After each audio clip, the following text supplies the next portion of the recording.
Welcome to my channel. आइए चलते हैं पास्ट परफेक्ट टेंस के बारे में देखते हैं, जिसकी पहचान है यानी हिंदी वाक्यों के अंत में चुका था, चुके थे, लिया था, दिया था, या था, ई थी आता है।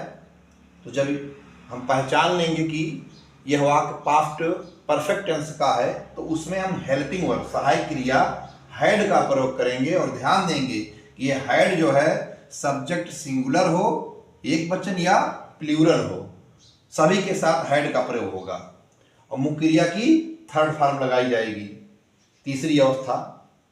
तो इस तरह से आइए देखते हैं अफर्मेटिव सेंटेंस जो है हमारा साधारण वाक्य, जिसमें ना तो कोई क्वेश्चन किया जाता है ना तो कोई इनकार वाली बात होती है, इसमें स्वीकार किया जाता है अर्थात सकारात्मक वाक्य है। तो इसका जो है ट्रिक देखते हैं। ऐसे वाक्यों में सबसे पहले सब्जेक्ट यानी कर्ता की अंग्रेजी लिखेंगे, उसके बाद हेल्पिंग वर्ब यानी सहायक क्रिया सभी के साथ हैड का प्रयोग, और इसके बाद मुख्य क्रिया की मेन वर्ब की थर्ड फॉर्म, और उसके बाद ऑब्जेक्ट और अदर वर्ड। तो इस तरह से हम उदाहरण देख लेते हैं। वे अपना पाठ याद कर चुके थे। वे अपना पाठ याद कर चुके थे। अब इस तरह से वाक्य लिखा हुआ है तो चुका था, चुके थे से हम पहचान जाएंगे वाक्य पास्ट परफेक्ट टेंस है। और वाक्य कैसा है? अफर्मेटिव है, सब्जेक्ट सबसे पहले दिया गया कर्ता, वे अपना पाठ याद कर चुके थे। तो इस तरह से अफर्मेटिव सेंटेंस को सॉल्व करने के लिए, अनुवाद करने के लिए हम इस ट्रिक का प्रयोग करते हैं, जिसमें सबसे पहले सब्जेक्ट बताया गया है, सब्जेक्ट वे जिसकी अंग्रेजी दे हो गई, और उसके बाद हेल्पिंग वर्ब हैड, तो सब्जेक्ट सिंगुलर हो या प्लूरल हैड लगा दिया गया, और इसके बाद मेन वर्ब की थर्ड फॉर्म याद करना, ये हमारा जो है याद करने का काम हो रहा है। तो इसका जो है पहला फॉर्म लर्न है और थर्ड फॉर्म लर्नड लग जाएगा। Learned, they had learned object other word, अपना पाठ, तो दे है तो अपनी की अंग्रेजी हो जाएगा दियर, और पाठ लेसन। इस तरह से वे अपना पाठ याद कर चुके थे। They had learned their lesson. इस तरह से एक उदाहरण और देख लेते हैं। मोहन अपने पिता के साथ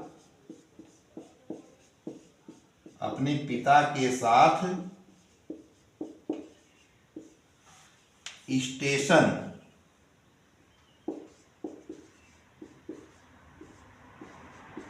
पहुंच चुका था या पहुंच गया था।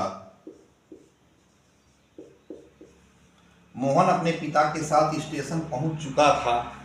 अब यहाँ पे अफर्मेटिव वाक्य यही स्ट्रक्चर यहाँ भी लग जाएगा, यही फार्मूला, सब्जेक्ट मोहन, उसके बाद हेल्पिंग वर्ब हैड ही लग गया, मोहन हैड। अब मुख्य क्रिया पहुंचने का काम हो रहा है, पहुंचना की अंग्रेजी रीच होता है, इसका third form reached, Mohan had reached, यानी हमारा सब्जेक्ट हो गया मोहन और हेल्पिंग वर्ब हैड हो गया, मेन वर्ब पहुंचना, और ऑब्जेक्ट हमारा हो गया at the station, at the station. Mohan had reached at the station, other word में with his father, with his father. इस तरह से वाक्य देख लेते हैं। अब जैसे कोई भी वाक्य होता है, यहां पर जो है अपना पाठ, एक ही जो है ऑब्जेक्ट आया, यहाँ पे अपने पिता के साथ स्टेशन, इतना ये ऑब्जेक्ट है और अदर वर्ड है। इसमें हम देख लेते हैं कि subject Mohan, had helping verb हो गया, रीच्ड मेन वर्ब हो गया। तो Mohan had reached at the station with his father. इस तरह से वाक्य बड़ा हो या छोटा हो, हम उसमें यही स्ट्रक्चर का प्रयोग करेंगे। तो इस तरह से हमारा हिंदी से अंग्रेजी में अनुवाद कर दिया गया। अब आइए चलते हैं दूसरा sentence, negative sentence. Negative sentence का मतलब होता है नकारात्मक वाक्य। निगेटिव सेंटेंसेस, नकारात्मक वाक्य।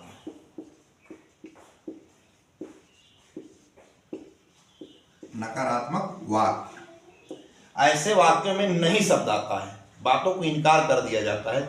नहीं शब्द हम देख करके समझ जाएंगे वाक्य नकारात्मक है। तो इसमें जो है नॉट का प्रयोग किया जाएगा सब्जेक्ट के साथ, सब्जेक्ट और हेल्पिंग वर्ब के साथ नॉट का प्रयोग किया जाएगा। इसका ट्रिक है सब्जेक्ट के बाद हेल्पिंग वर्ब हैड, ये हमारा हेल्पिंग वर्ब हो गया। उसके बाद नॉट लगा दिया गया नहीं की अंग्रेजी, फिर मेन वर्ब की थर्ड फॉर्म, फिर ऑब्जेक्ट और अदर वर्ड। तो इस तरह से उदाहरण हम देख लेते हैं। वे स्कूल में नहीं पहुंच चुके थे।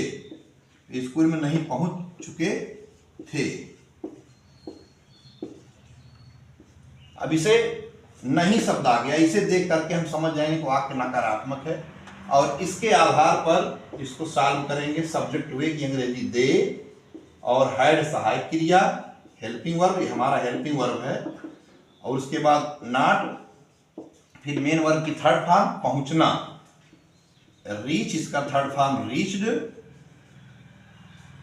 और उसके बाद ऑब्जेक्ट अदर वर्ड, यानी they had not reached, object हो गया स्कूल में, they had not reached in the school.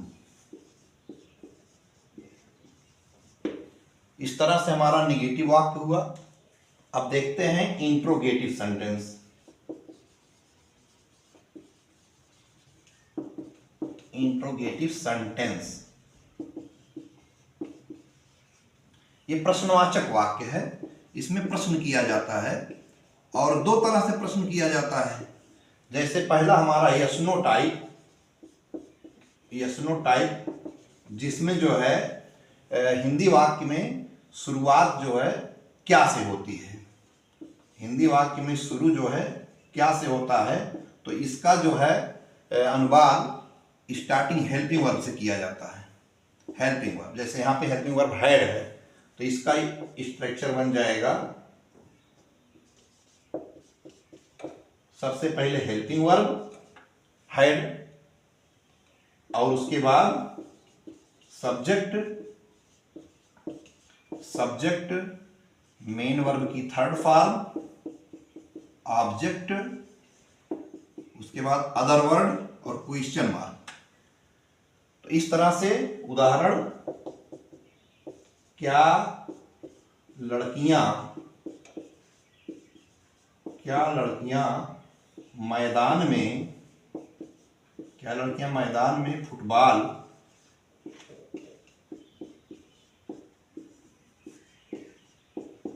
खेल चुकी थी। क्या लड़कियां मैदान में फुटबॉल खेल चुकी थी। अब क्या शुरू में आया है, तो इस स्ट्रक्चर के आधार पर हम इसको सॉल्व कर लेते हैं। सबसे पहले हैड लिख दिए, सब्जेक्ट लड़कियां हैं, चाहे सिंगुलर हो या प्लूरल, हम जानते हैं कि हैड ही सबके साथ लिखा जाएगा। तो हैड और सब्जेक्ट हमारा हो गया the girls, had the girls, main verb की थर्ड फॉर्म खेलने का काम हो रहा है, तो played, had the girls played football, object हो गया फुटबॉल इन द फील्ड,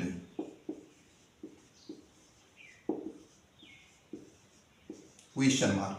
इस तरह से क्या लड़कियां मैदान में फुटबॉल खेल चुकी थी, यहां हेल्पिंग वर्ब हैड का प्रयोग कर दिया गया, सब्जेक्ट लड़कियां द गर्ल्स, मेन वर्ब की थर्ड फॉर्म खेलना, तो प्लेड, उसके बाद object other word, object football और other word in the field. तो इस तरह से हायर्ड the girls played football in the field, ये वाक्य सॉल्व हुआ। इंट्रोगेटिव प्रश्नवाचक वाक्य में WH type words, WH type words यानी जब हिंदी वाक्य बीच में क्या क्यों कहाँ आ जाता है, क्या क्यों कहाँ कैसे, तो इसकी अंग्रेजी सबसे पहले लिखा जाता है। इसका ट्रिक जो है यहां देख लेते हैं। सबसे पहले WH टाइप वर्ड्स लिख दिए जाएंगे, फिर हेल्पिंग वर्ब जो भी हमारा है, जैसे यहाँ पे हेड है, और उसके बाद सब्जेक्ट, सब्जेक्ट के बाद मेन वर्ब की थर्ड फॉर्म, फिर जो हमारा ऑब्जेक्ट और अदर वर्ड, क्वेश्चन मार्क। तो इसमें हम देखते हैं कि जो हमारा एसनो टाइप है हेल्पिंग वर्ब, उससे पहले सिर्फ एक WH टाइप जो रख दिया जाता है, जो यानी प्रश्नवाचक शब्द होता है उसकी अंग्रेजी पहले लिख दिया जाता है। जैसे चपरासी, घंटी क्यों नहीं